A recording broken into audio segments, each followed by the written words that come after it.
शास्त्र, ठीक है, वो भी भाषा फर्स्ट हिंदी के रूप में अगर आप ले रहे हो, सेकंड के रूप में ले रहे हो तो भी, ठीक है। कैसे क्वेश्चन पूछे जाएंगे आपसे?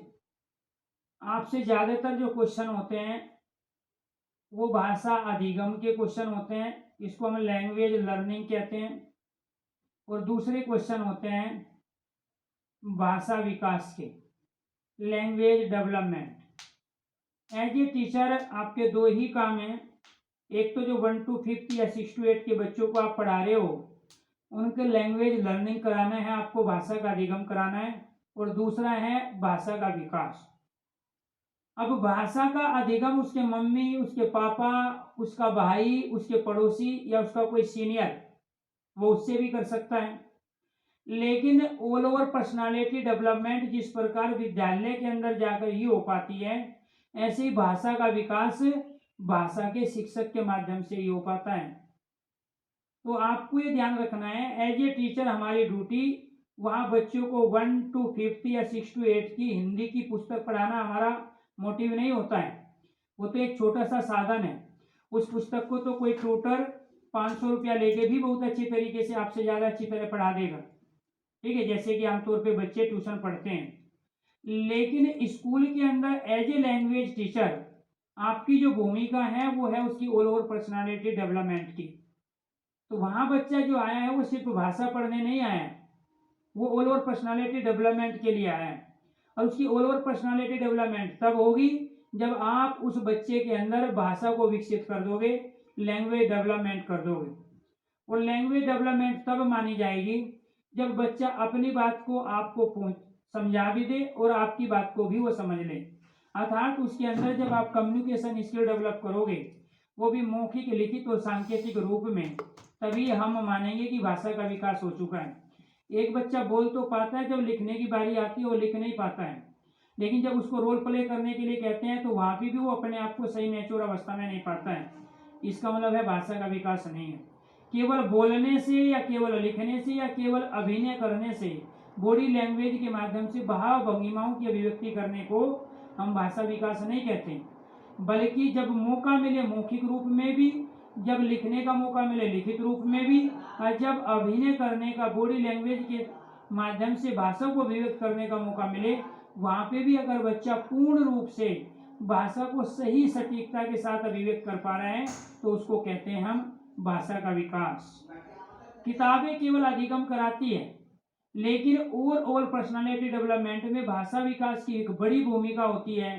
किसी भी दूसरे सब्जेक्ट को समझने के लिए आपको ये ध्यान रखना है, किसी भी, दोनों के लिए, तो चाहे वो 1 to 5 का बच्चा है या 6 to 8 का बच्चा है, जो जो चीजें अलग होगी वे पॉइंट के माध्यम से चीजें अलग आ जाएगी। दूसरी चीज आपको ये ध्यान रखना है कि अगर आप किसी भी सब्जेक्ट में उस बच्चे को कुछ सिखाना चाह रहे हैं तो सबसे पहले उसके पास भाषा का ज्ञान होना चाहिए, भाषा का विकास होना चाहिए, तभी वो दूसरे सब्जेक्ट की नॉलेज वो ले पाएगा या उस सब्जेक्ट को अचीव कर पाएगा। बिना भाषा के आप कोई भी सब्जेक्ट बच्चे को नहीं सिखा सकते, इसीलिए सबसे ज्यादा जरूरी हो जाता है लैंग्वेज डेवलपमेंट। अब ये भाषा का जो अधिगम है ये दो तरीके से और भाषा का विकास हम करते हैं। एक होता है भाषा को सिखाकर, भाषा का सीखना या अधिगम लर्निंग, और दूसरा होता है भाषा अर्जन। दूसरा क्या होता है? भाषा अर्जन। अगर हम केवल यही कहें कि टीचर का ही रोल मैन है, विद्यालय की भूमिका मैन है, तो ये भी गलत होगा, क्योंकि बच्चा समाज से भी बहुत कुछ सीखता है, अपने नातेदार, रिश्तेदार, खेल के मैदान से, पड़ोसियों से, ठीक है, टीवी पर देखकर, रेडियो में सुनकर बहुत कुछ सीख रहा होता है। तो यानी कि ये जो भाषा का अधिगम है, ये हम भाषा को सिखाने का जो प्रयास करते हैं हम उसको कह रहे हैं। विद्यालय के अंदर बच्चा आता है और हिंदी का एक पीरियड उसका लगता है, वहाँ भाषा का शिक्षक है किताब के माध्यम से बच्चे को रोज कुछ ना कुछ कराता है। तो वो जो एक्टिविटी हमारी हो रही थी, जो वो हम शिक्षण का कार्य, टीचिंग का काम कर रहे थे, वो काम था हमारा भाषा का अधिगम अर्थात भाषा को सीखने का।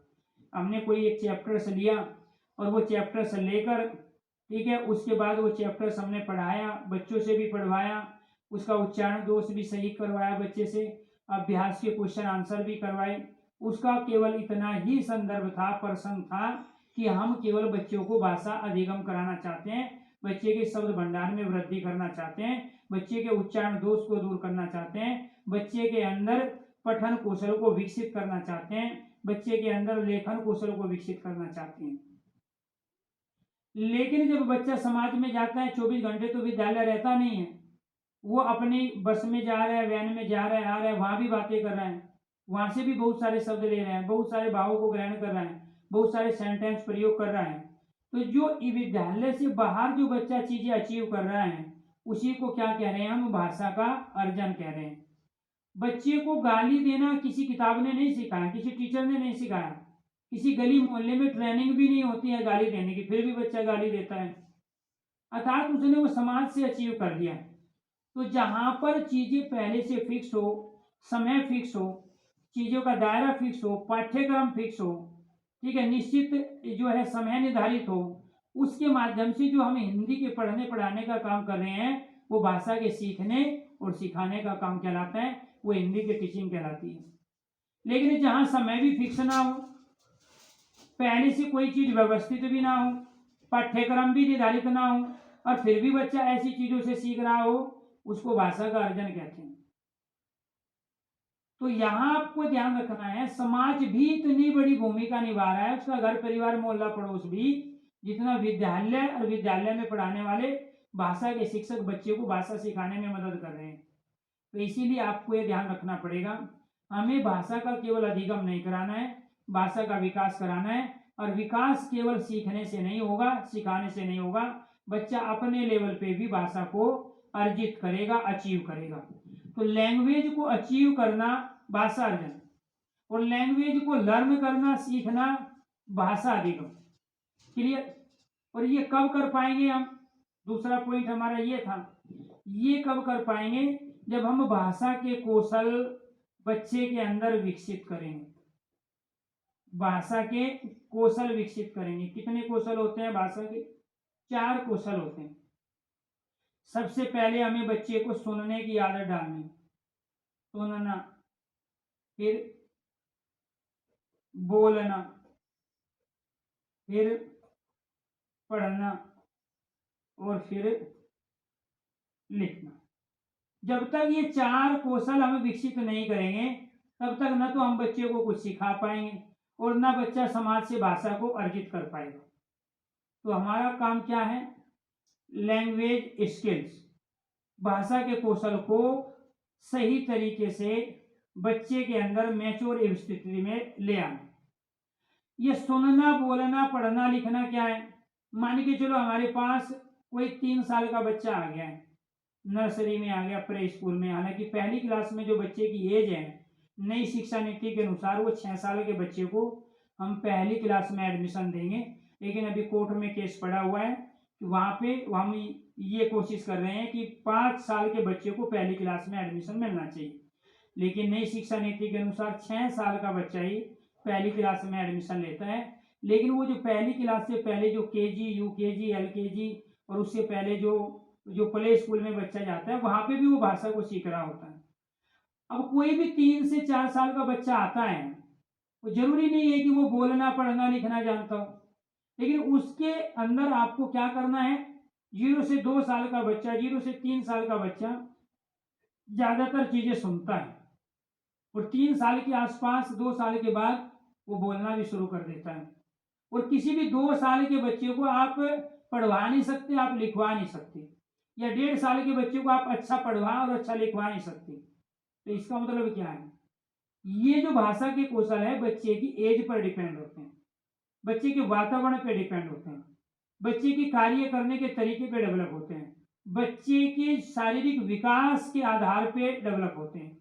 तो इसीलिए आपको ये ध्यान रखना पड़ेगा कि यहाँ हमें सबसे पहले ये सुनने वाला जो कौशल है वो विकसित करना पड़ेगा। अगर बच्चा पेशेंस रख के दूसरे की बातों को सुनता है तो उसके शब्द भंडार में वृद्धि होती है और बिना शब्द के वो भावों को अभिव्यक्त नहीं कर पाएगा, बिना शब्द के वो सेंटेंस नहीं बना पाएगा। इसलिए सुनना कौशल इसलिए जरूरी है कि जो चीज टेलीविजन में बच्चा देख रहा है, मोबाइल फोन पे वो देख रहा है, वहां से वो देखकर और सुनकर ही चीजों को अचीव कर रहा है। तो शब्द भंडार में वृद्धि करने के लिए, और बच्चा बोलेगा तभी जब उसके पास शब्द होंगे, तो इसीलिए जब तक उसके पास शब्द नहीं होंगे तब तक वो बोलेगा नहीं। तो इसीलिए आपका सुनना, उस बच्चे के अंदर सुनने का कौशल डेवलप करवाना इसलिए जरूरी है ताकि उस अपनी एज ग्रुप के आधार पे उसके शब्द भंडार में वृद्धि होती रहे। और जब उसके पास शब्द होते हैं तो फिर वो बोलना शुरू कर देता है, और जब वो बोलने लगता है तो फिर वो पढ़ना शुरू कर देता है, और जब वो पढ़ना शुरू करता है तो उसके बाद में लिखना। तो एक तो क्वेश्चन ये आता है यहाँ, भाषा के कौशल कितने हैं? तो भाषा के कौशल 4 होते हैं। इनकी क्यों आवश्यकता पड़ती है? भाषा सीखने और भाषा को अर्जित करने में। भाषा का सीखना, भाषा का अर्जन बिना भाषा के कौशल के नहीं होता। इसीलिए ये कहा जाता है कि भाषा के कौशल एक दूसरे पर निर्भर है, भाषा के कौशल एक दूसरे पर आश्रित होते हैं, और भाषा के कौशल अंतर संबंधित होते हैं। अंतर संबंधित का मतलब है कि ये सुनना, अंतर संबंधित का मतलब है कि सुनना और बोलना एक साथ चलेगा। सुनना और बोलना एक साथ चलेगा, बोलना और पढ़ना एक साथ चलेगा, और पढ़ना और लिखना एक साथ चलेगा, और लिखना और समझना एक साथ चलेगा, लिखना और समझना एक साथ चलेगा। और जब जब बच्चा समझने लगता है तो उसके अंदर चिंतन विकसित हो जाता है, उसके अंदर तर्क विकसित हो जाता है। और हमारा काम यही है कि बच्चे को स्मृति, मेमोरी लेवल से स्मृति के स्तर पर ले जाना है। अगर बच्चा चीजों को खुद जो है सोचने लगे, तर्क करने लगे, कल्पना शक्ति का विकास हो जाए, तो फिर भावों को अभिव्यक्त करने में बच्चे को आसानी होती है। तो इसीलिए आपको ध्यान रखना है, भाषा के कौशल 4 होते हैं। इनका सीक्वेंस सही क्या है? पहला सुनना, फिर बोलना, फिर पढ़ना, फिर लिखना है। भाषा के कौशल एक दूसरे पर जो है अंतर संबंधित होते हैं, भाषा के कौशल एक दूसरे पर डिपेंड होते हैं, निर्भर होते हैं। इनका स्वतंत्र कोई अस्तित्व नहीं होता है। सुनने के बाद आप डायरेक्ट लिखना नहीं सिखा सकते, सबसे पहले आप लिखने से शुरुआत नहीं कर सकते। जो सीक्वेंस है उसी के आधार पे जाओगे, चाहे बच्चा पाकिस्तान का हो, भारत का हो, ऑस्ट्रेलिया का हो या फिर अमेरिका का हो, सारे बच्चे इसी सीक्वेंस में सीखते हैं। क्लियर? तो ये आपको ध्यान रखना है। ये थे हमारे भाषा के कौशल। इसके साथ साथ यहाँ हमें ये ध्यान रखना है कि भाषा के कौशलों की आवश्यकता सीखने और अर्जन करने के संदर्भ में ही टीचर की ड्यूटी थी भाषा के विकास की। और भाषा का विकास तभी हो पाता है जब बच्चे के अंदर अभिव्यक्ति की क्षमता विकसित होती है। किसकी क्षमता विकसित होती है?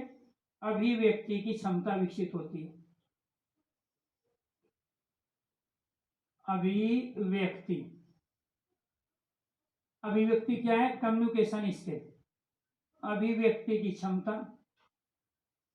भाषा दक्षता, भाषा प्रयोग। यहां से बनने वाले क्वेश्चन भी प्रैक्टिस करवाएंगे, लेकिन पहले ये कॉन्सेप्ट आप समझने की कोशिश करो। भाषा प्रयोग, विचार विनिमय, विचारों का आदान प्रदान। तो जब भी भाषा दक्षता, भाषा प्रयोग, विचार विनिमय की हम चर्चा करते हैं, तो ये जो भाषा की अभिव्यक्ति होती है ये 3 प्रकार की होती है। एक होती है मौखिक अभिव्यक्ति, मौखिक अभिव्यक्ति, और एक होती है लिखित अभिव्यक्ति, लिखित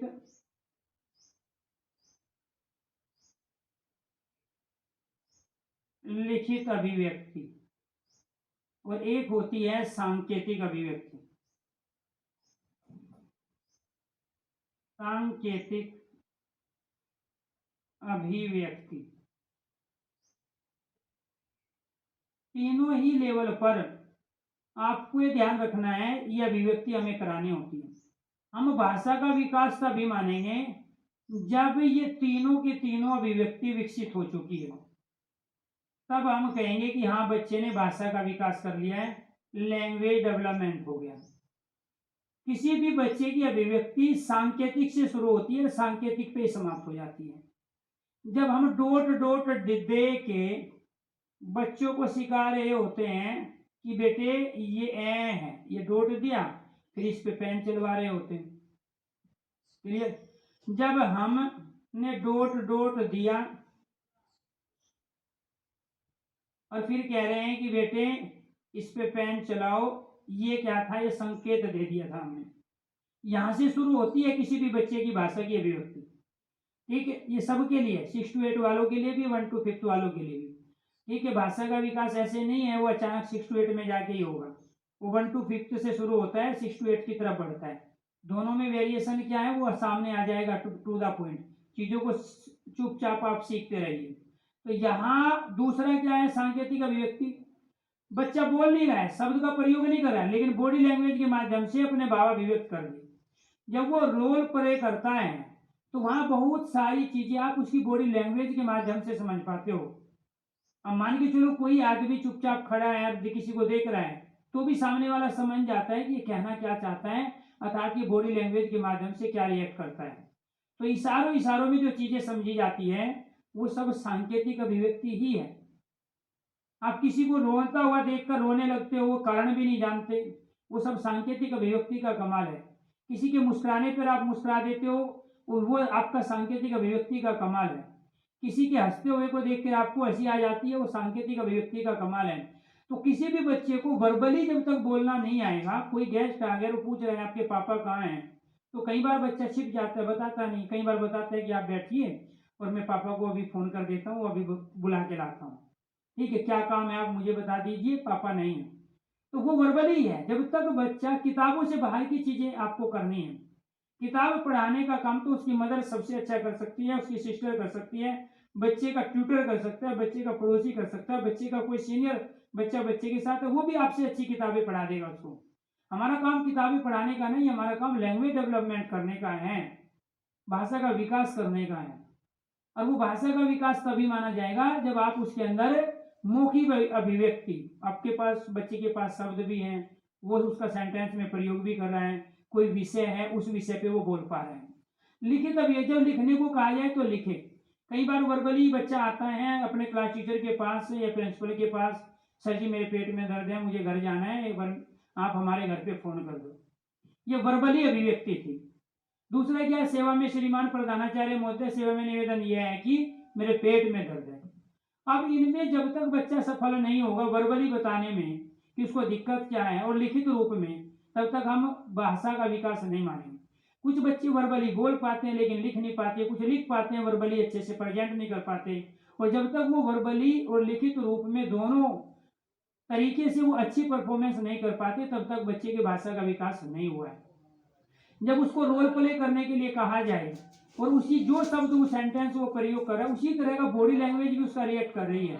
रोने का अगर है सेंटेंस तो आपके भाव पर, आपके फेस पे रुआसी आ जाए, हंसने वाला है तो स्माइल आ जाए, उसी को सांकेतिक अभिव्यक्ति कहते हैं। और जब तक हम इन तीनों में बच्चे को निपुण नहीं करेंगे तब तक भाषा का विकास नहीं होगा। और ये भाषा का विकास और ये अभिव्यक्ति बच्चे की कहाँ होगी, ये दो भाषाओं के माध्यम से होगी। एक होती है मातृभाषा जिसको मदर लैंग्वेज कहते हैं, और एक होती है हमारी लक्ष्य भाषा जिसको हम द्विभाषी या द्वितीय भाषा कहते हैं। तो मातृभाषा बच्चे की मदर लैंग्वेज है जिसमें बच्चा आसानी से सीख पाता है, चीज़ों को अचीव कर पाता है। बच्चे के माता की, परिवार की जो भाषा है वो मदर भाषा है। बच्चे के प्राइमरी लेवल पे जिस भाषा से बच्चे को पढ़ाया सिखाया जा रहा है उसकी मातृभाषा है। और लक्ष्य भाषा, उस मातृभाषा के माध्यम से जो वो दूसरी भाषा अचीव कर रहा है। आपकी हिंदी भाषी प्रदेशों की मातृभाषा हिंदी है, लक्ष्य भाषा संस्कृत और अंग्रेजी हो सकती है। तो यानी कि भाषा कभी भी एक दूसरे में बैरियर खड़ा नहीं करती है, बल्कि सहायक का काम करती है। किसका काम करती है? सहायक का काम करती है। कोई भी बच्चा सबसे ज्यादा सीखेगा तो मातृभाषा में सीखेगा। किसी भी बच्चे की मौखिक व लिखित अभिव्यक्ति शुरू होगी तो उसकी मातृभाषा में होगी, और धीरे धीरे मातृभाषा के माध्यम से आपकी, मान के चलो मातृभाषा हिंदी है तो आपकी लक्ष्य भाषा क्या हो जाएगी? आपकी लक्ष्य भाषा अंग्रेजी, संस्कृत या उर्दू हो जाएगी। क्या हो जाएगी? उर्दू।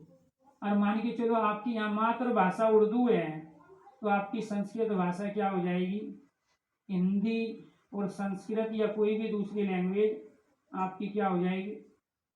अब कोई भी इस्लाम धर्म को मानने वाला है उनके घर में उर्दू प्रयोग हो रही है और वो उर्दू में वो अच्छे से कम्युनिकेशन कर पाता है, हिंदी में नहीं कर पाता, तो उसकी मातृभाषा उर्दू है, हिंदी उसके लिए लक्ष्य भाषा है, टारगेट लैंग्वेज है।